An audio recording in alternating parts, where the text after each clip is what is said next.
Welcome to part 1 of this 12-part tutorial series where we'll be exploring Predictive Science's new MHDweb 2.0. MHDweb is an exploratory data visualization suite specifically designed to analyze PSI's coronal and heliospheric mass model solutions and compare these results with in-situ spacecraft data. This web-based interface is an extension of our existing MHDweb site. However, with MHDweb 2.0, we have worked to significantly expand the range of available model solutions and comparable spacecraft data, while also providing a much finer degree of control over the visualization pipeline. Parts 2 through 12 of this tutorial series will cover specific tools or data visualization interfaces that are available on MHDweb, while Part 12 is a general demonstration of how users might conduct a sample workflow within the site. So navigating between tools, exploring the mass run database, and even troubleshooting stumbling blocks along the way. Each of the aforementioned tutorials can be viewed independently of one another. However, there are certain topics that are common to some or all of the tools that are articulated in greater detail in specific videos. With that being said, I have sought to reference the appropriate related tutorials when necessary. The principal aim of this video is to explore the general architecture of the MHDweb ecosystem, namely the mass run database and the simulation selector, components that are common to all tools on this site. This will be a high-level overview. If you have any specific questions related to MHDweb, please leave a comment below or reach out to us directly at the link provided in the video description. From the MHDweb landing page, that is predsci.com/MHDweb2, you can access the mass run database from any of the available tools. First-time users will be prompted to select a model solution upon entering any of these pages. However, for returning users, you can open the database by pressing the Simulation Database button in the Tools widget on the right-hand side of the page. The right-hand side of this overlay is a table that catalogs all of the mass runs that are currently available for analysis on MHDweb. As you can see here, we have nearly 2,000 simulations, and we are actively updating this database with additional runs as they become available. Our ultimate aim for this database is to provide a comprehensive catalog of all publicly available mass runs, which can then be visualized, analyzed, and accessed through this interface. On the left-hand side of this overlay, there are a number of fields that allow users to query this database on any number of criteria, from time range to model type, variable quantity availability, just to name a few. So as I cover the database in more detail, I will show the relevant filtering options provided here. So with that being said, having a general understanding of this database and its underlying schema will aid in understanding what is being viewed in a given tool. So each row that we were viewing in that table is a set of logically grouped mass runs. Each one of these core-hell runs contains one or more domains, namely coronal or heliospheric, and then each of these domains has one or more states. Each state has a set of data files corresponding to the magnetohydrodynamic terms solved for by running the mass code. For example, thermal pressure, plasma density, temperature, magnetic field, etc. The simulation database interface allows the user to select the core-hell run. This is sort of the highest tier of the schema. From there, the simulation widget that is available for each tool dictates the other criteria for selecting the particular data files within this run. So this database schema can be represented as a tree structure, where the root node of that tree is a core-hell run. Beneath that is a mass run, distinguished by domain. Beneath that is a mass state, which is distinguished by instantaneous time. And beneath that, the leaf nodes of this tree are the data files, which are a particular variable quantity, such as the radial component of the magnetic field or plasma density, etc. Now, aside from the run itself that is selected in the simulation database, the time of interest is perhaps the most fundamental criteria in terms of dictating what is being viewed within a tool. So just for some context as to why that is, each mass run or each core-hell run represents some physical time range. And so when considering a steady state run, a run which contains only a single state, the state time range is the same as the run time range. When considering a time-dependent run, so a run which contains many states, each state occupies some sub-time range within the run, and so the union of these states describes a continuous evolving period of time, namely the duration of the run. Therefore, by selecting a time of interest, this pinpoints the particular state within a run that contains that time. From a database level, the time of interest filter will specify all runs that possess a state that intersects with the time provided. The next most important criteria for navigating a mass run is the domain. Certain tools allow the user to specify which domain, whether coronal or heliospheric, that they would like to view, for example, plot 1D, plot 2D, time series, white light. Other tools, for example, spacecraft mapping, data products, coronagraphs, require a specific domain by definition, and therefore this selection is not left up to the user. And that is one of the reasons why I indicated that the time of interest, or time in a general sense, is sort of more fundamental in terms of a filtering criteria than domain, because domain for some tools is left up to the user, and for other tools is dictated by the properties of the tool itself. Whereas for all tools, the user is able to select a specific time of interest to filter which mass state they will be interacting with. And lastly, the particular data file that is being used by the tool is determined either by the user, for example in plot 1D, plot 2D, time series, or by the nature of the tool itself. For example, white light related tools require the density data file, and UV related tools require both the density and temperature data files. So just for the sake of illustration, suppose you're viewing the plot2D tool and you have selected the Eclipse 2024 live Corehell run, which is a time-dependent run using the wave turbulence driven model. From there, you would select a particular domain. So in this case, we've selected the coronal domain.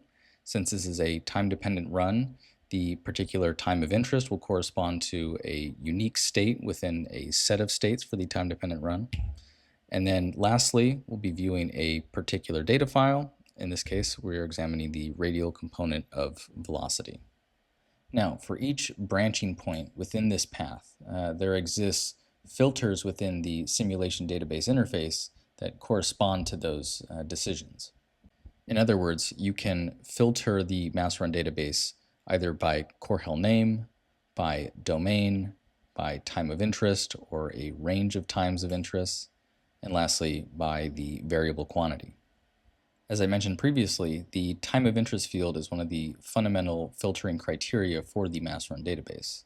So by inputting a time in this field here, let's say 2024, we'll do April 9th. What will be returned in this table on the right is the set of all Corehell runs that intersect with this time of interest. In other words, they are runs that possess a state where that time of interest is contained within the state range. And as you can see in the lower right-hand corner of this table, we have filtered the number of Corehell runs from nearly 2,000 to the 12 that intersect with April 9th, 2024. Alternatively, and this is particularly applicable in the field of solar physics, you can specify a time of interest by using Carrington rotation, and this is generally speaking supplied in the field to the right of the datetime field. One thing that I would like to point out is that to the left of the time of interest field is a key events dropdown. This dropdown is populated with a variety of different sort of important solar events, including the Bastille Day event, Gannon solar storm, total solar eclipses, as well as Parker encounters. Now, by selecting one of these events, it will populate the time of interest with the corresponding date time, and will filter the mass run database by the time of interest. One can also query the simulation database by providing a range of times. So instead of supplying a specific instantaneous time, you can input values within these fields to find which Corehell runs intersect with that time range. Let's say, for example, I wanted to examine all runs that lie between Carrington rotation 2280 and Carrington rotation 2290, I would now be provided with the 46 distinct Core-Hell runs that intersect with those Carrington rotations. Additionally, you can use the drop-down menus to the left of the time range start and time range end fields to filter by spacecraft data availability. Suppose, for example, I wanted to examine all mass runs that intersect with the data availability range for Parker Solar Probe. What I can do is from this drop-down menu here, select Parker, and from this drop-down menu, select Parker. And now we have this time window between August of 2018 and December of 2024, where there is available spacecraft data which can be used for comparison tools. So all of the aforementioned filtering options can be combined in any combination. As we see with the data availability window, we filter those 2,000 mass runs down to 371. From here, if I wanted to inspect only mass runs that possess a data file for wave energy density, let's say both parallel and anti-parallel to the field, it has filtered down those 371 to 276 that meet that criteria. Keep in mind, you can also perform additional filtering and sorting using the native Material UI data grid capabilities, as seen in this table here. By default, this table is sorted in descending order by mass run end time, as you can see here, but I could alternatively flip that or sort by start time. I can also apply a filter to any of these columns. So for example, by clicking this filter button here, I can specify that I want to select, let's say, surface data source, and I want it to contain HMI. This will now select from those runs all mass runs whose data source, the maps that are used to generate the boundary condition for a mass run, that are sourced from HMI. Also, there's additional metadata that is related to a run's execution, and these are provided both as visible fields as well as a few that are not shown. If you want to view these hidden fields, select the column button in the upper left-hand side of the table. So if I select this columns dropdown, we will see the checked fields are the fields that are being shown currently. There's also a few hidden fields, including the presence of particular domain as well as the mass run resolution that you can simply select here, and they will be populated as you scroll right on the table itself. So actually, before I demonstrate this further, I'm going to clear the filters that I have included already. So I'm going to select this button. It will clear all of the filters here. Now, the filter that you've supplied to the table itself is sort of independent from this clear filters functionality. So if you want to remove that, you can always press the filters toggle and just exit that out. And so now we have the full database, all nearly 2,000 mass runs, and we can go ahead and filter by these additional fields that we've included in the table. For example, I could sort the database with respect to radial resolution. By doing so, I can see all runs that have sort of the least level of resolution or the greatest level of resolution. So as you can see, by manipulating the filtering options on the left side of the interface and exploring the resulting runs with the table's built-in sort and filter capabilities, you can query the mass run database with a very high degree of specificity. Now, one thing that I want to draw attention to is the run type field. This column indicates whether the mass run is steady state, time dependent, or a collection. You can also filter this field either within the table itself or from this drop-down menu here. Now, for those familiar with the mass model, this next part will be a little bit of review, but I just want to take a look at a high level as to what these run types actually are. So the most ubiquitous run type within the mass run database is the steady state run. In general, each mass run represents some physical time range, and so when considering a steady state run, this is a run which contains a single state, and the state time range here and here is the same as the run time range, which you can see up here and here. On the other hand, a time-dependent run is a run which contains many states, and each state within this run occupies some sub-time range within the run. And so the union of all of these states describes a continuous, evolving period of time, namely the duration of the run. The next run type to consider is the collection run. This is a type of run that is unique to MHDweb 2.0. And effectively what these are, they are aggregates of other steady state runs. So at this time there are two distinct type of collection runs, namely the Carrington collection run and the Parker Solar Probe collection run. So the first thing that I want to examine is the Carrington collection run. Now if I go back to our mass run database and I filter by the collection run type, you will see that the first three entries within the table are Thermo2 all CRs, Thermo1 all CRs, and Poly2 all CRs. So these first three are Carrington collection runs, and so for each Carrington rotation, PSI runs and makes publicly available both our thermodynamic 1 and 2 models and our polytropic model using synoptic maps sourced from HMI to construct the corresponding boundary condition. So this has been a consistent effort that has been upheld throughout predictive science's history. But these collection runs are, in effect, pseudo time-dependent runs where each state spans an entire Carrington rotation. So for an example Carrington collection run, let's say we're taking a look at Thermo2. The first state within this pseudo time-dependent run is Carrington rotation 1911, after that 1912, all the way up to whatever our most recent Carrington rotation that we've run the model for is. But one thing to keep in mind is that although they appear as time-dependent runs, they ultimately are not. The states are not necessarily contiguous, and they are ultimately steady-state runs that are run at distinct and disparate times. However, these unprecedented run timescales that we don't currently have available in other time-dependent runs allow us to examine the evolution of our models over long periods of time. The other type of collection run that we currently support are the Parker Solar Probe collection runs. So for each Parker Solar Probe encounter, where the spacecraft reaches the apex of its perihelion, PSI runs a series of steady-state runs using updated maps from the AdaptGONG model at regular intervals around the perihelion.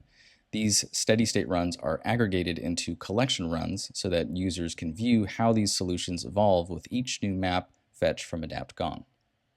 Unlike the Carrington collection run, or even time-dependent runs, each state within this collection run has the same state time range. This corresponds to some fixed time before and after the perihelion.